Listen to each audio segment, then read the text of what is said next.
Assalamualaikum warahmatullahi wabarakatuh. Bismillahirrahmanirrahim. La haula wa la quwata illa billah. Asyhadu an la ilaha illallah wa asyhadu anna Muhammadar Rasulullah. Allahumma salli ala sayyidina Muhammadin wa ala alihi wa sahabatihi ajma'in, amma ba'd. Yang saya hormati Bapak Kepala Sekolah MAN 2 Cirebon, Bapak Haji Muhammad, beserta seluruh Dewan Guru. Hari ini yang ketiga ya Al-Hikam, yaitu sawabiqul himami la takhruqu aswar al-aqdar, itu bunyinya kalau nggak salah gitu. Cuman di kopian yang saya dapatkan dari sini itu la takhriqu ya, tapi saya kayaknya lebih cenderungnya la takhruqu gitu ya, babel awal, domun bukan domun. Bukan kharaqa yakhriqu. Oke, jangan dipersoalkan, tapi maknanya jadi babnya bab dakhala yadkhulu gitu. Yakhruqu menembus. Maknanya apa? Bahasa Indonesianya, semangatmu yang membaca itu tidak dapat menembus tembok takdir. Sawabiq itu adalah bentuk jamak dari sabiqatun. Sabiqatun itu adalah isim fa'il dari sabaqa, maknanya mendahului. Kemudian al-himam jamak dari himmatun. Himmatun itu maknanya cita-cita, maksudnya cita-cita. Nah, di sini namanya idhafatul mausuf ila sifah, idhafatul sifah ilal mausuf. Awalnya al-himmamus sawabiq. Biasa dalam bahasa Arab itu sifat mausuf diidhafatkan ya, nantinya idhafatus sifah alal mausuf. Jadi sawabiqul himam itu al-himmamus sawabiq asalnya, cita-cita yang diprogramkan sudah lama, yang mendahului. Maknanya ya cita-cita yang membaca, yang sudah matang, yang sudah lengkap programnya, planningnya, antisipasinya, semuanya, persiapan selengkap-lengkapnya, kayak orang mau maju perang gitu. Nah, tetap saja tidak bisa la takhruqu atau la takhriqu, tidak bisa menembus. Aswar itu tembok-tembok atau pagar-pagar. Takdir, akdar itu namanya takdir, ketentuan Allah. Jadi artinya keinginan kita yang menggebu-gebu, program kita, cita-cita kita, apapun persiapan semata-matanya tetap tidak akan bisa merubah takdir. Maksudnya kenapa disebut dengan aswar takdir? Itu dalam bentuk tasbihnya. Jadi ketentuan Allah itu seperti benteng, tembok benteng yang tidak bisa ditembus ketentuan yang pasti. Ini namanya isti'arah, namanya dalam bentuk isti'arah. Bentuk isti'arah itu artinya apa? Bahwa salah satu rukun tasbih, dan ini man jadi mesti terangin balaghahnya juga nih. Bahwa isti'arah itu adalah ada tuh tasbih dibuang, wajah sabah dibuang, dan salah satu rukun tasbihnya, wajah sabahnya itu yaitu musyabah dan musyababi dibuang, lalu didatangkan salah satu sifat yang melekatnya. Umpamanya begini, Bung Karno seperti macan dalam keberaniannya, itu tasbih normal namanya. Kalau dibuang seperti dalam keberaniannya, wajah sabahnya Soekarno bagaikan macan. Lebih kuat lagi, bagaikannya dibuang, Soekarno adalah macan.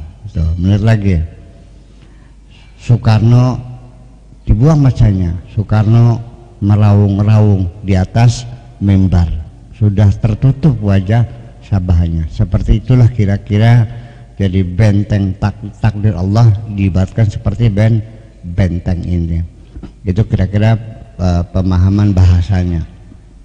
Lalu realita di lapangnya bagaimana? Ini satu, kita kembali kepada keimanan kita kepada qada dan qadar. Saya tidak mengkafirkan orang yang tidak percaya pada qada dan qadar, karena pada abad 4 ke 5 di Daulah Abbasiyah itu ada gerakan Mu'tazilah, gerakan rasionalis, ya, yang menuntut supaya agama harus dalam frame rasional, harus rasional. Kalau tidak kita tolak, semuanya harus rasional, menolak dogma. Mereka mengatakan bahwa qada dan qadar itu tidak ada.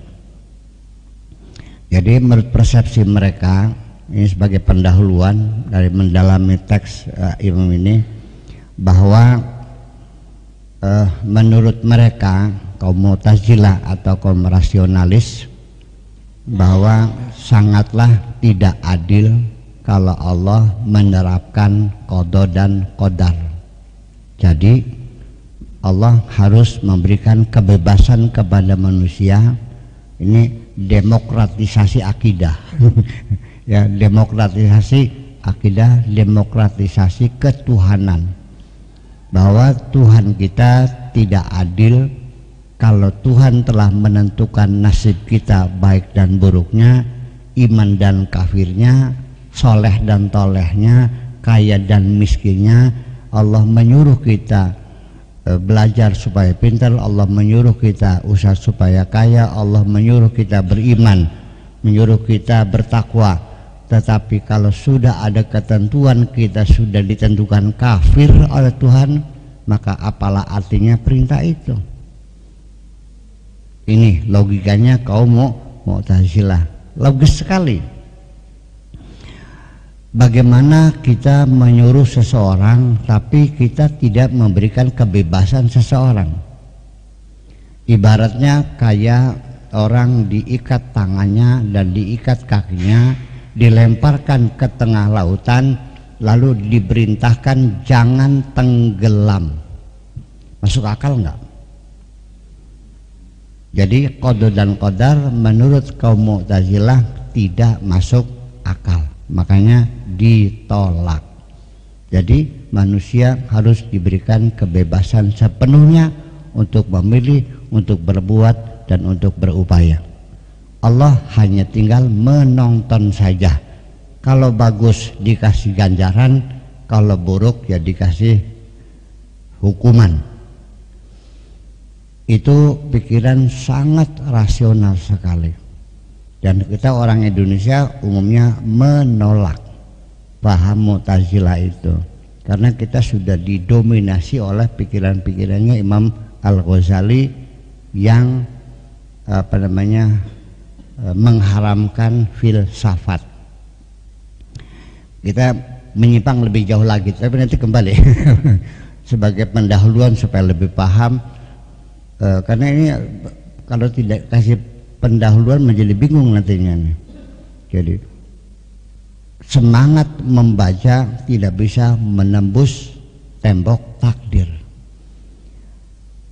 Mu'tazilah mengatakan bahwa manusia harus mempunyai hak menentukan nasibnya sendiri, the right of self determination, hak menentukan nasib sendiri. Kalau nasib ditentukan berarti itu main-main. Allah sendiri mengatakan la yukallifullahu nafsan illa wus'aha. Allah tidak akan menyuruh seseorang kecuali dalam kemampuannya. Kalau orang itu sudah ditentukan segalanya dan dia tidak punya kemampuan apa-apa, la haula wala quwata illa billah, maka apa artinya perintah itu? Kita yang mencoba menjelaskan pikiran Mu'tazilah, bukan lagi kampanye, bukan ini, bukan mengkampanye Mu'tazilah, lagi menjelaskan karena saya juga bukan Mu'tazilah ini. Rasionalitasnya kepada itu. Jadi ketika nasib kita sudah ditentukan, lalu kita disuruh untuk merubah nasib itu, apa artinya? Sekali lagi, sangat kejamnya Allah itu kalau tangan dan kaki kita diikat, lalu kita dilemparkan ke tengah lautan, lalu kita dilarang tenggelam. Kalau memang iya kita dilarang tenggelam, ya tolong dong lepaskan belenggu-belenggu ini, beri aku kebebasan. Sabir bisa enggak belengguanku. Ya kalau ikat segimana mau berenangnya. Nah jadi tugas Tuhan. Jadi dalam Mu'tazilah kayaknya ada pembagian tugas dari manusia. Jadi artinya bahwa kalau iya memang Allah itu adil, maka hendaknya sampai pada batas penciptaan manusia setelah sempurna, bisa melihat, bisa mendengar, bisa berjalan, bisa bekerja, hendaknya diberikan kebebasan sepenuhnya untuk bekerja sendiri, dan Allah hanya tinggal menonton saja. Allah tidak boleh intervensi dalam menentukan nasib manusia. Kalau manusia itu baik adalah karena usahanya sendiri, kalau manusia itu buruk karena usahanya sendiri. Jadi Allah tinggal menonton. Kalau orang berbuat baik, nih pahalanya. Kalau orang berbuat jahat, nih dosanya. Seperti itu saja. Ini pikiran dasar dari kaum Mu'tazilah. Adapun kenapa pikiran Mu'tazilah ini terjadi pembantaian pada abad kelima itu, sampai korbannya sekitar 10.000 cendekiawan Mu'tazilah dibunuh-bunuhin semua. Iya. Dan Imam Ghazali termasuk juga terlibat di dalam memusuhi rasional itu dengan menyusun kitab Tahafutul Falasifah dan menghukumi haram belajar filsafat. Saya kira Imam Ghazali, mudah-mudahan Allah ampuni semuanya itu. Iya, bahwa ada keterlibatan Imam Ghazali dalam gerakan anti rasionalitas ini. Saya tidak menuduh, tapi beliau menyerang kaum Mu'tazilah. Nah, kenapa Mu'tazilah itu dihabiskan mereka? Ya karena persoalannya filsafat itu, rasional itu yang dikhawatirkan oleh sang penguasa nanti ujungnya akan terus menuntut keadilan sosial, supremasi hukum dan demokrasi. Itu yang dikhawatirkan. Sang raja akan kehilangan kekuasaan ketika demokrasi itu diterapkan, ketika rakyat berhak menuntut keadilan. Nah itulah makanya kalau yang pro dengan sang penguasa oleh pemerintah, oleh kerajaan, disubsidi, dikasih tunjangan, dibantu, dibangunkan madrasahnya, yang oposisi dihabisin semuanya. Itu. Kemudian pikiran-pikiran Mu'tazilah ini sesungguhnya secara formal sudah tidak eksis kelihatannya, tapi dalam pikirannya terus dia berkembang, termasuk umat Islam di Indonesia jangan-jangan sudah jadi Mu'tazilah semua. Pengen diuji, pengen bukti, saya punya buktinya bahwa umat Islam di Indonesia sudah jadi Mu'tazilah. Yuk kita dengarkan seorang mubalik, bukan seorang, mubalik kita di atas mimbar selalu menyampaikan firman Tuhan, innallaha la yughayyiru ma biqaumin hatta yughayyiru ma bi anfusihim. Yang dipahaminya adalah bahwa Allah tidak akan merubah nasib suatu bangsa kecuali bangsa itu merubah nasibnya sendiri. Betul begitu? Saya ulangi, Allah tidak akan merubah nasib suatu bangsa kecuali bangsa itu merubah nasibnya sendiri. Artinya kalau bangsa itu ingin merubah, maka Allah merubah. Kalau bangsa tidak merubah, maka Allah tidak merubah. Jadi artinya Allah mah ikut saja kemauan makhluknya. Kalau makhluknya, kalau kitanya mau ke barat, Allah ikut ke barat. Kalau kitanya ke timur, Allahnya ikut ke timur. Jadi sing jadi pangeran siapa kini? Bukti kan? Itu diyakini. Tergantung kita. Bukan yang tergantung kita tergantung Allah, Allah tergantung kita sebetulnya. Bayangkan, sudah jadi Mu'tazilah semua kok. Terus ngaku juga sih. Iya. Allah mah tergantung kita. Bayangkan kalimat yang sangat kurang ajar begitu diucapkan oleh seorang mubalik di atas mimbar. Allah mah tergantung kita.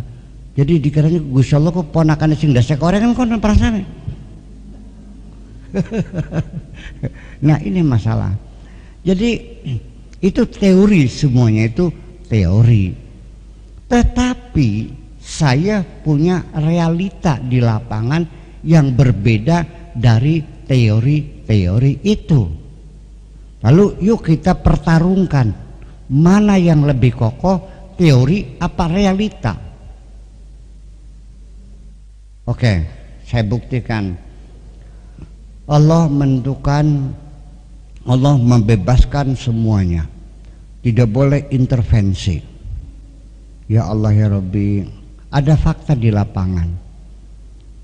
Negara Islam nih setelah Irak atau Daulah Abbasiyah digempur oleh Holako pada abad ke-12 1200 Masehi, dihancurkan sehancur-hancurnya.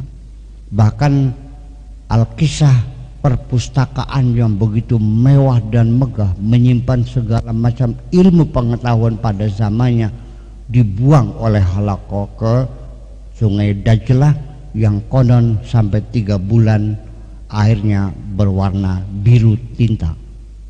Bayangkan, sejak itu umat Islam nyungsep sampai sekarang menjadi bangsa yang paling terbodoh, terbelakang, termelarat, dan tidak bisa bikin apa-apa.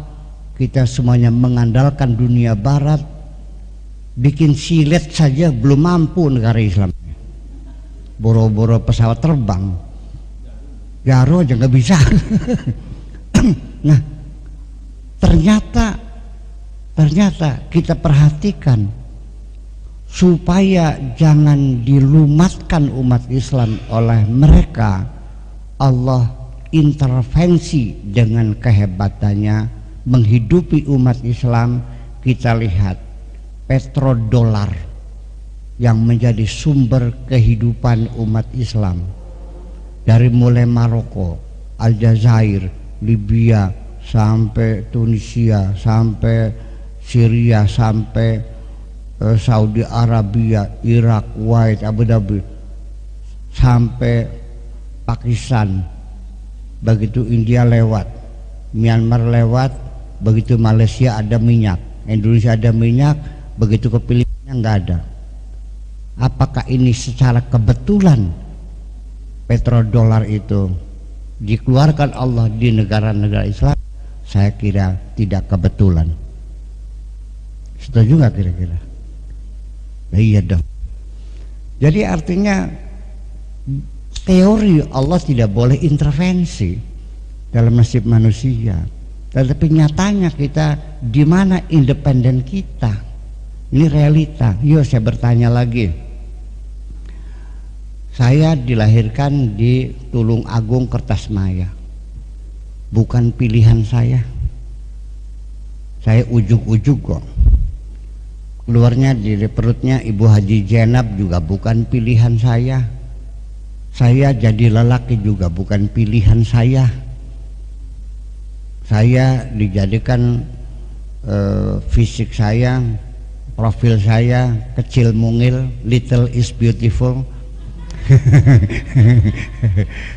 Kalau bisa mah pengen kayak Pak Haji Muhammad sedang lah seginilah kan gitu, atau kayak Pak Edi yang gede. Saya tidak pernah memilih. Iya kan, lahirnya hari apa, tanggal apa, jam berapa, bulan apa juga bukan pilihan saya. Dan saya bersumpah demi Allah, saya tidak pernah mengisi daftar formulir kehadiran di bumi ini.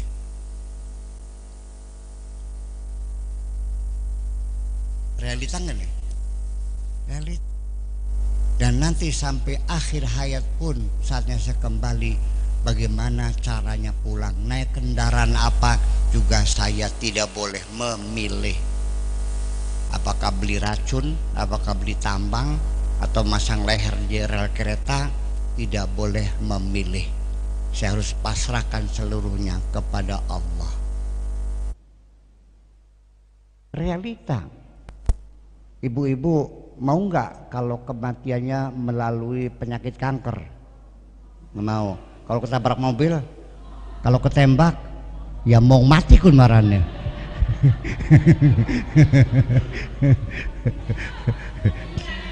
Lah ya, sing mau mati mati, sing pengen mati mati, sing beli gelem mati mati, sing melayu mati.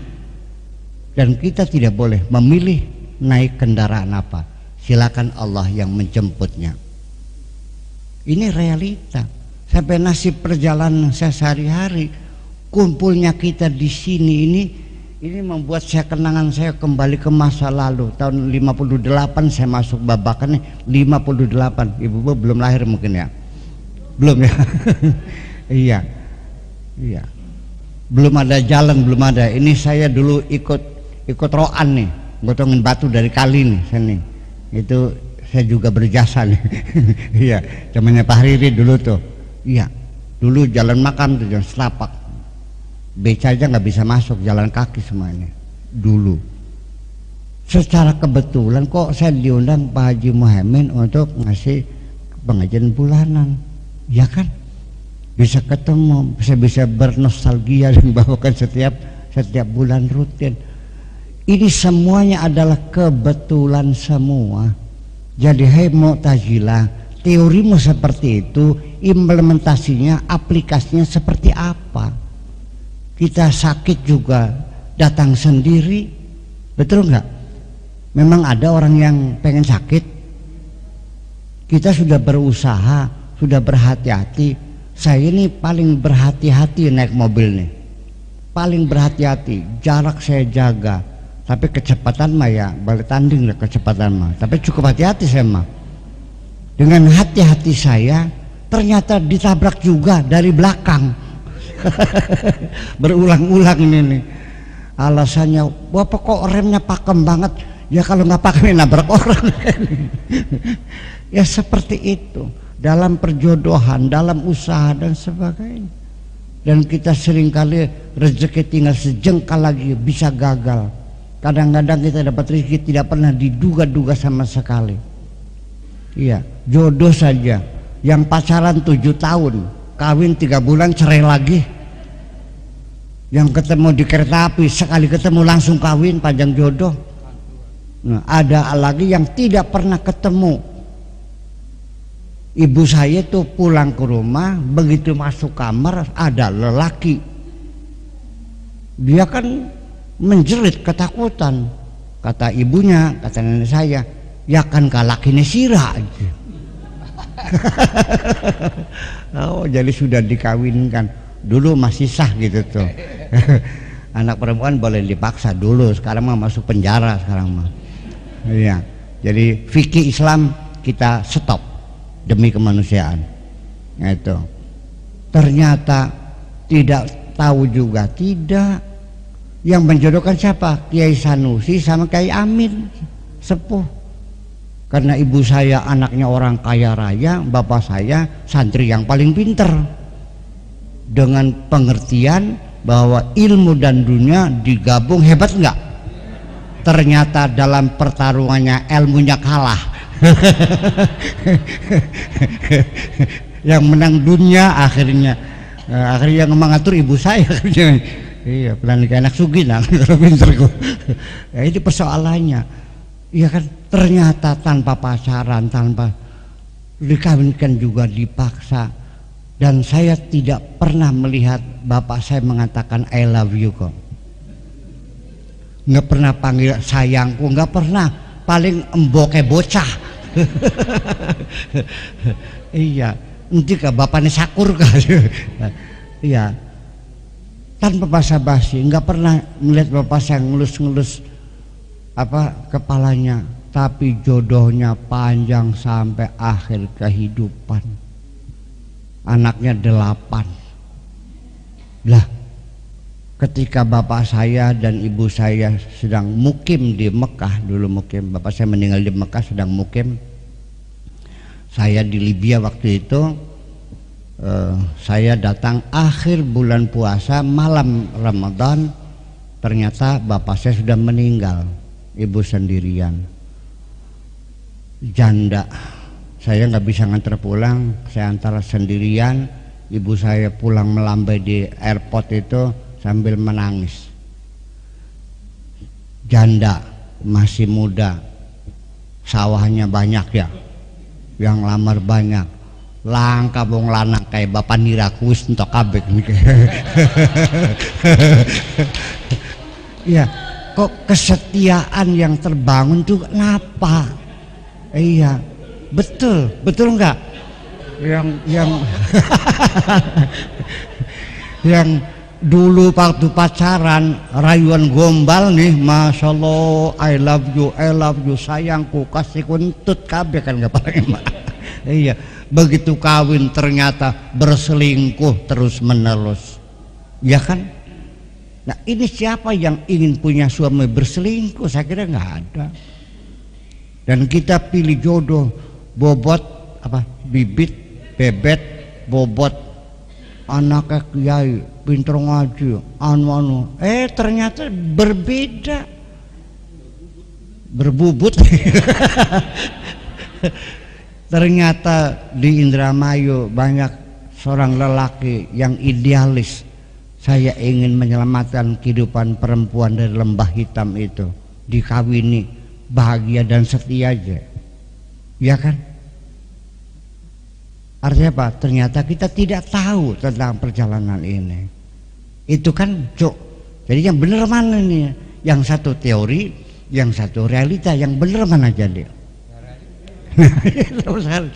Tetapi saya ingin memberikan gambaran kepada ibu-ibu. Kayaknya mah meja ini adalah takdir Tuhan.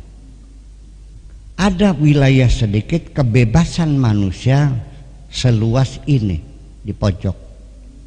Ada wilayah kebebasan yang sekecil itu, sehingga menimbulkan kita seolah-olah kita bebas memilih, tetapi wilayahnya sangat terbatas sekali.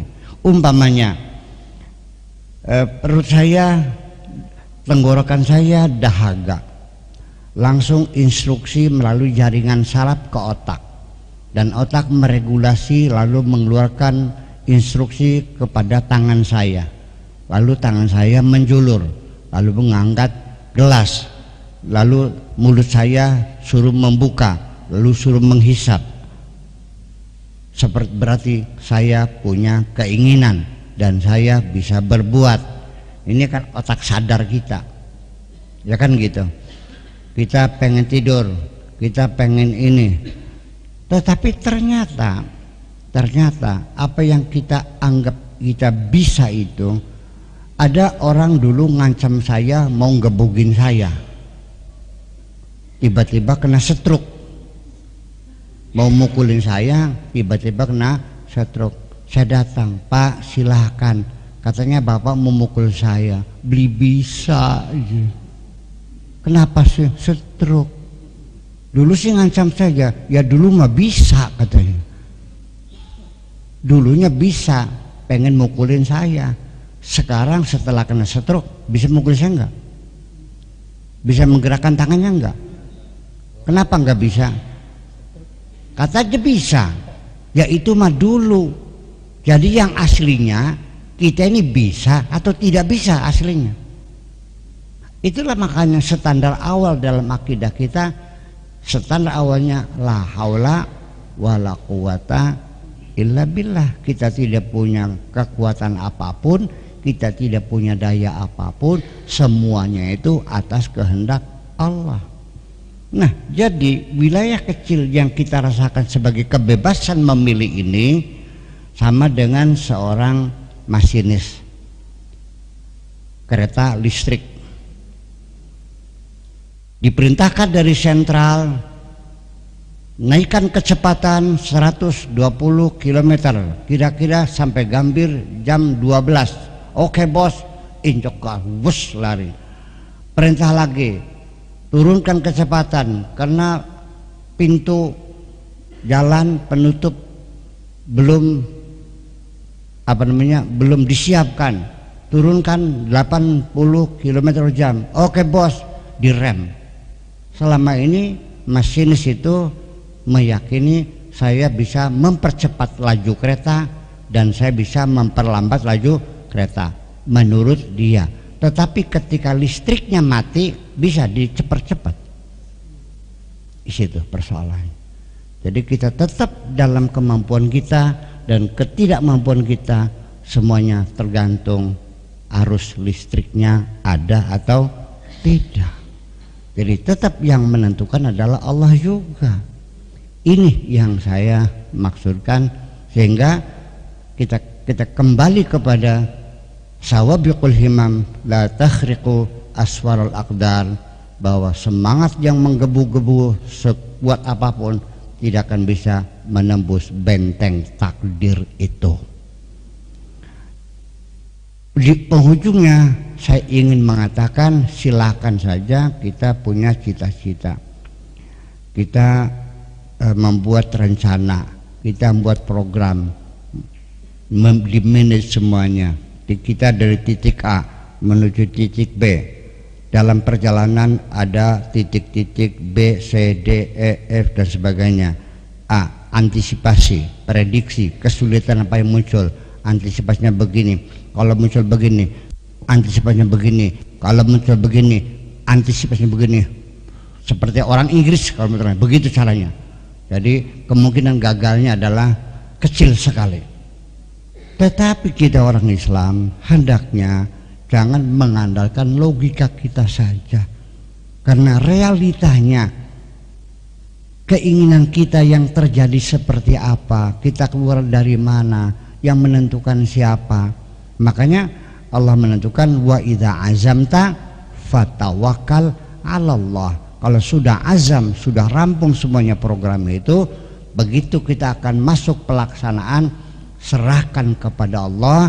Kalau berhasil ya alhamdulillah, tidak berhasil juga alhamdulillah. Saya kira ini intinya dari kajian sufi ini. Di penghujungnya, kalau kita sudah bertawakal kepada Allah, maka apapun yang terjadi ketika berhasil, kita tidak akan lupa diri, dan kita gagal tidak akan gantung diri. Kalaupun gagal, kita sudah siap menerima realita dan kita diberi kesabaran, tidak stres, tidak depresi karena kita gagal, karena kita sudah menerima ketentuan Allah. Jadi kalau gagal, oleh Allah dimunculkan kesabaran. Kalau kita berhasil, oleh Allah ditumpahi dengan syukuran kepada dalam diri kita atas nikmatnya itu. Saya kira tujuan pokoknya secara psikologis adalah seperti itu. Lamun masih beli ngandel bae, ya wis beli apa-apa. Ngandel serok beli ya. Saya kira yuk kita buka dengan dialog selanjutnya. Makasih. Assalamualaikum warahmatullahi wabarakatuh. Baik Bapak dan Ibu sekalian, menarik sekali apa yang telah disampaikan oleh Pak Syakur tadi. Tapi tidak menutup kemungkinan barangkali Bapak bertanya atau memberikan tanggapan tentang apa yang tadi disampaikan oleh Buya Syakur. Mangga Pak Oleh, mangga.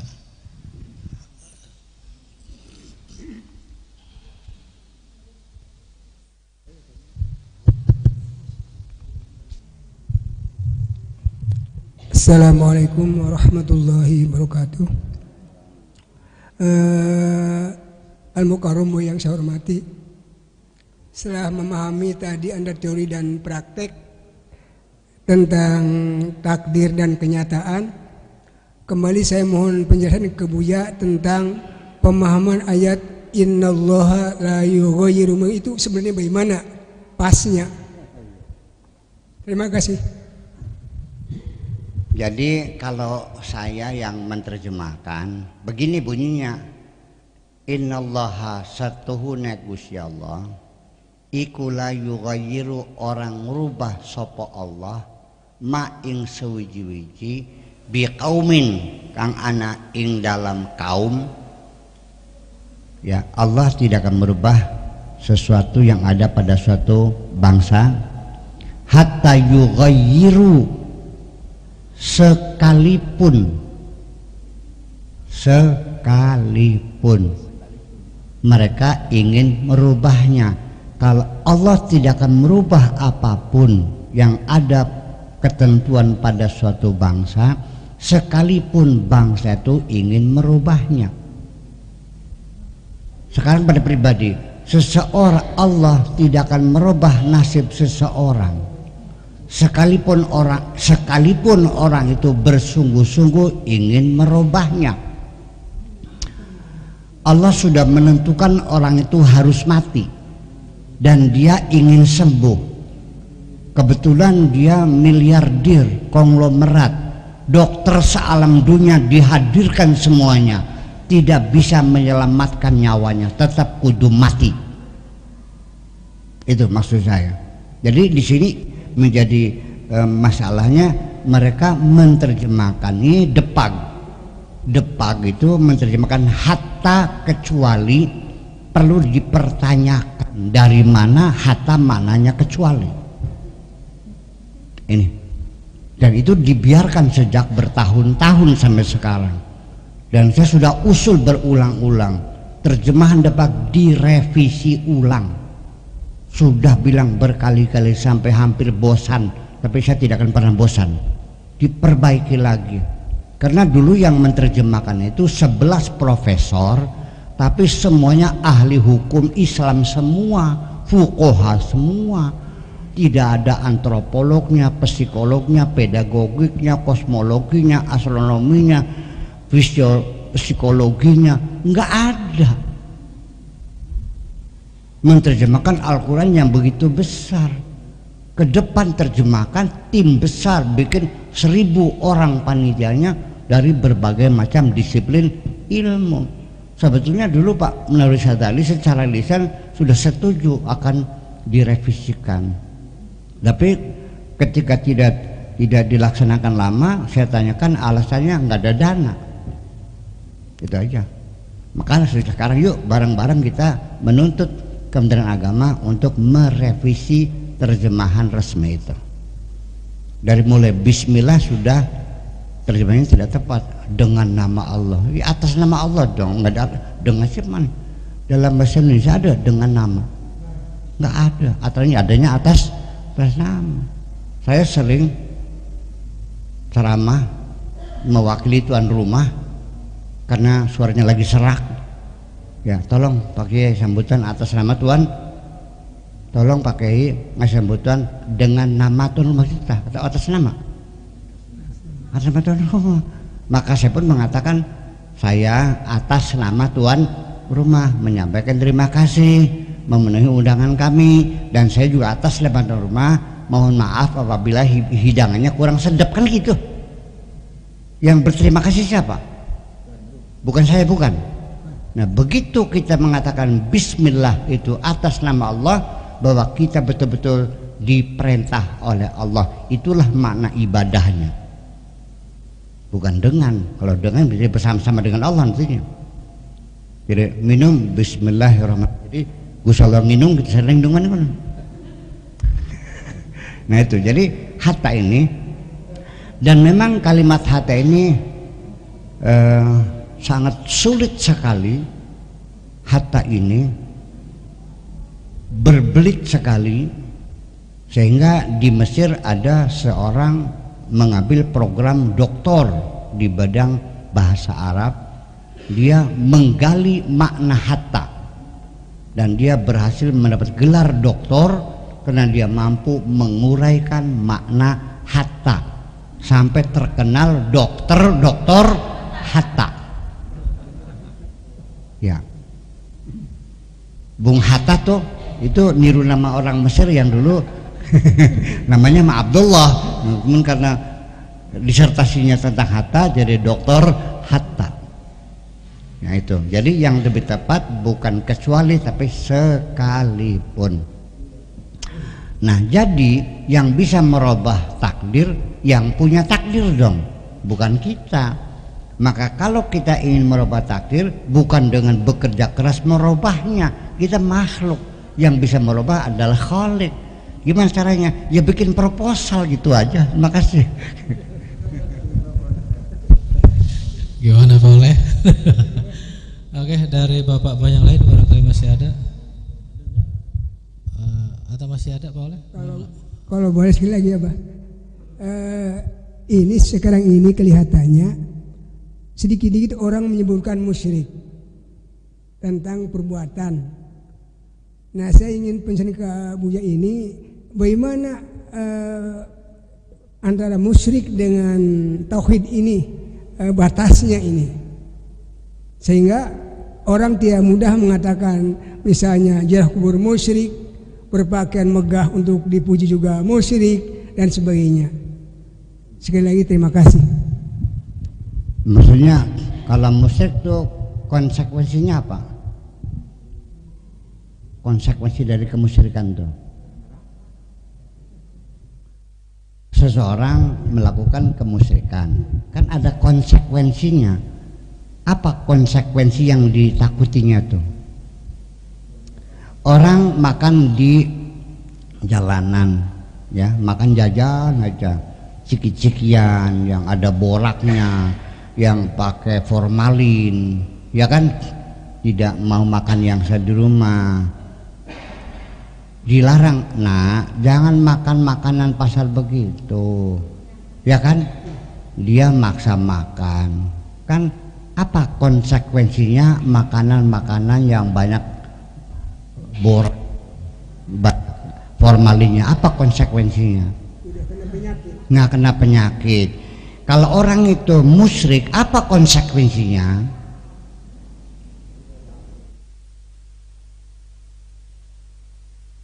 Orang itu musyrik, ya kan?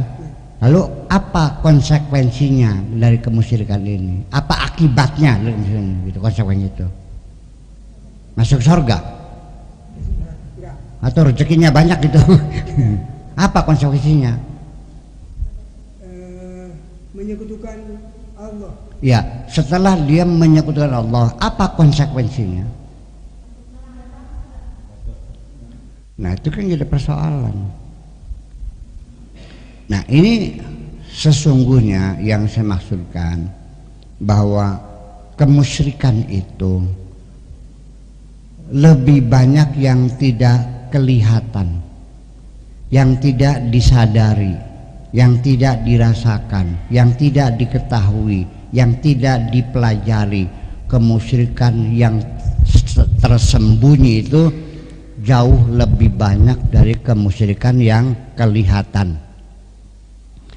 Ibu-ibu sekalian, binatang nih mana yang paling banyak? Yang di darat apa yang di dalam lautan yang paling banyak? Di daratan. Jumlah binatang di darat dan di laut banyak mana? Iya, ribuan kali lipat. Daratan ini hanya berapa persen isinya? Hanya 5% ya, 15% dari lautan semuanya. Binatangnya dari yang terkecil berbentuk plankton sampai ikan paus yang panjangnya 30 meter itu hanya di lautan. Jadi yang binatang yang tidak kelihatan lebih banyak daripada binatang yang kelihatan. Kemusyrikan yang kelihatan sedikit, yang lebih banyak musyrikan yang tidak kelihatan. Ya. Begini, ucapan kita, pikiran kita, hayalan kita, imajinasi kita, perbuatan kita, semuanya kalau kita tidak berhati-hati, semuanya sudah berbau kemusyrikan semua. Salah satu yang tertuduh kemusyrikan adalah masalah jimat. Dan saya tukang ngasih jimat. Makanya di YouTube di Buya Syakur Yasin ternyata musyrik.com. Iya banyak sih. Iya. Ternyata rupanya dia datang pengen tahu, ternyata saya lagi bikin jimat, ada pasien tuh. Itu langsung komentar di YouTube, ternyata Buya Syakur musyrik.com. Langsung saya hapus saja lah. Ya kenapa? Karena melihat jimat musyrik. Ya kan? Kenapa musyrik? Karena menimbulkan kepercayaan bahwa benda itu mempunyai kekuatan. Oke? Paham udah Bu semuanya? Oke. Sekarang orang jimat supaya jimat keselamatan, dia akan berbulu, ya. Dia saya kasih jimat supaya nggak dimakan macan, ya kan gitu. Lalu atasannya yang lain memberi bawahannya lain, ini orang saya kasih jimat, yang satu lagi dikasih pistol. Siapa yang lebih berani masuk hutan? Yang bawa pistol apa yang bawa jimat? Jadi lebih besar mana kemusyrikannya? Udah paham? Begitu kita muncul adanya ketergantungan kepada sesuatu yang bisa melindungi kita, sudah musyrik. Berarti jimat dengan pistol lebih besar kemusyrikannya pistol. Oke. Nih ibu-ibu, kalau ke mall duitnya 50.000, melaku dia long-longan gerimis. Ngaku aja deh, ngaku aja, iya. Dulu nggak berani melihat barang nih, betul nggak? Terus langsung ke tempat tujuan, iya. Terus sekedar beli softtek. Tapi begitu bawa duitnya 10 juta, Masya Allah, begitu gagahnya. Bayangkan, berarti uang juga merubah perilaku kita, menjadi sombong, menjadi yakin, menjadi menghinakan orang lain. Berarti uang juga kemusyrikan. Ya, ini persoalannya. Nah, yang kelihatan mata namanya asyirkul jali, yang tidak kelihatan namanya asyirkul khafi. Dua-duanya sama musyrik. Itu aja persoalannya. Jadi orang yang musyrik itu orang jangan-jangan tidak paham maknanya kemusyrikan. Oke. Ada lagi yang lebih jahat dari musyrik. Kalau musyrik kan mempersamakan Tuhan dengan yang lain. Sekarang ada orang di antara kita tertindih hutang, rumah terancam disita oleh bank, sawah, mobil sudah diambil, pusing kita, ngejar paman jenderal di Jakarta nggak bisa nolong, sedih hati lagi, ponakan di Bandung juga nggak bisa nolong, menantu di Surabaya nggak bisa nolong. Akhirnya datang ke Sunan Gunung Jati. nyungsep, nangis, berdoa, baca Quran lagi, sembahyang lagi, puasa, ya puasa, baca Quran, nangis. Ini fenomena begitu kan kita lihat kan. Itu artinya setelah meminta tolong kepada sahabat, kerabat, saudara gagal, terakhir baru minta kepada Allah. Artinya Allah ditaruh nomor te'id. Jadi Allah ditaruh di belakang. Bayangkan. Ini bukan penghinaan ini. Ngecek, Gustaf jadi gurih sih Rama. Kalau ini sama ya, musyrik itu mah sama. Ini ditaruh di belakang. Allah mah cadangan terakhir nanti itu mah. Ini kalau kita semuanya, makanya yang penting gini aja lah. Kalau orang menuduh-nuduh orang musyrik, itu orang yakin dirinya suci dari kemusyrikan. Yang menghina, melarat. Kayak nggak orangnya nih? Yang mengatakan melarat, miskin, gempel, yang menghina-hina orang miskin. Siapa yang ini orang? Orang miskin. Bocah blesak. Siapa kan ini? Sing rasane ayo mana lagi? Berarti yang suka menuduh musyrik berarti dia orang meyakini dirinya suci dari kemusyrikan. Mudah-mudahan betul ya, mudah-mudahan mereka itu orang yang betul-betul tidak pernah bersentuhan dengan kemusyrikan. Amin. Dongakna aja nyewot. Iya, mudah-mudahan. Dan kita ketika ditegur oleh mereka musyrik juga jangan marah. Coba dipikirkan, barangkali iya. Ya dong. Nah, ini yang jadi masalah, bukan proses tegur menegur. Orang di alam dunia ini, ibu sekalian, tidak bisa dihindari bahwa manusia itu harus ada input, ada saran, ada usulan, ada teguran, ada bantuan, ada pertolongan. Itu kan norma kehidupan. Manusia itu hidup adalah interdependensi manusia, tidak bisa dihindari, saling bantu, saling ketergantungan. Nah, makanya menegur, menyapa, kasih saran, mengkritik itu adalah fenomena kehidupan yang wajar.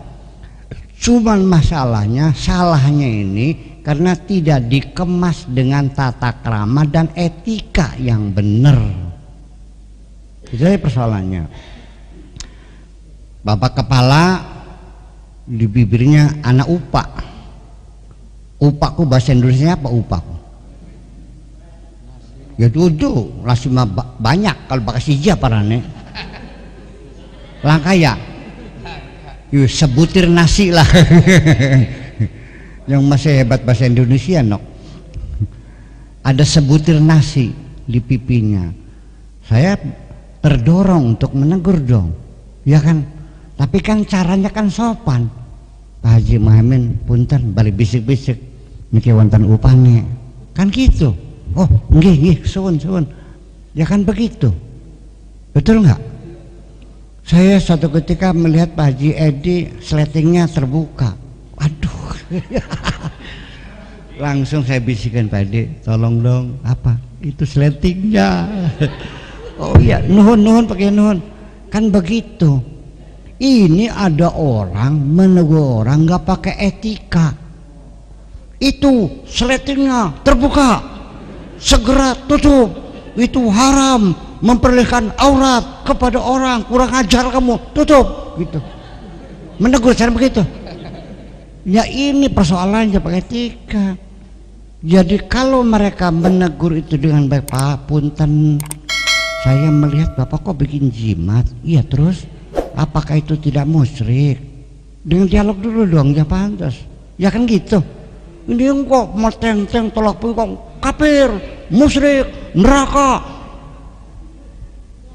Jadi salahnya bukan salah tegur menegur, tetapi tegur menegur yang tidak dikemas dengan tata krama dan etika. etika. Saya suka terima ditegur orang, tapi yang sopan dong. Kalau nggak sopan ya Pak Guru tepekin mah. Oke gitu. Maka satu lagi boleh. Ya saya agreskan. Assalamualaikum warahmatullahi wabarakatuh.